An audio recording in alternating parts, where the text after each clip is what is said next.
نیکی والدین کے ساتھ نیکی بہترین عادتوں میں سے ہے۔ بلاؤں پر صبر اور مصائب چھپانا نیکی کے خزانوں میں سے ہے۔ لالچ اور کنجوسی کے ساتھ کوئی نیکی نہیں۔ نیکی کے ذریعے آزاد کو غلام بنایا جاتا ہے۔ اگر تم نیکی کے لیے پریشانی اٹھاتے ہو تو غم نہ کرو، کیونکہ یقیناً تمہاری یہ پریشانی اور تھکن ختم ہو جائے گی، مگر نیکی باقی رہے گی۔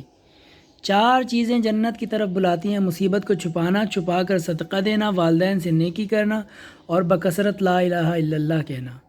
نیکی وہ ہے جس سے تمہارے نفس کو تسکین اور دل کو اطمینان حاصل ہو، اور گناہ وہ ہے جس سے تمہارے اندر بے چینی اور تمہارے سینے میں اضطراب پیدا ہو۔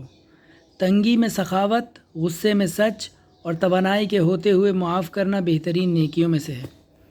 نیکوکاروں کا مرنا خود ان کے لیے راحت کا سبب ہوتا ہے، مگر فاجروں کی موت تمام عالم کے لیے راحت کا سبب ہوتی ہے۔ انسان کی نیکی کے ذریعے زندگی اس کی عمر کے ذریعے گزرنے والی زندگی سے زیادہ طویل ہوتی ہے۔ نیکی ایک اصلاح کرنے والا عمل ہے۔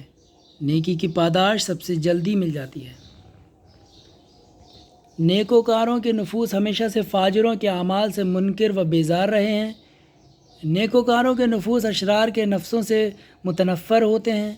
نیکی کے ذریعے رحمت کا حصول ممکن ہے۔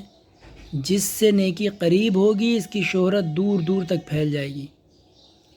جس نے اپنی نیکی بانٹ دی اس کا ذکر شہرت پا جاتا ہے۔ اعمال حسنہ کے علاوہ زیادتی و اسراف ہر چیز میں مذموم ہے۔ سب سے اچھی نیکی وہ ہے جو اپنے اہل تک پہنچ جائے۔ نیکی کے لیے سب سے زیادہ سزاوار شخص وہ ہے جو تمہاری نیکی کو بھلا نہ دے۔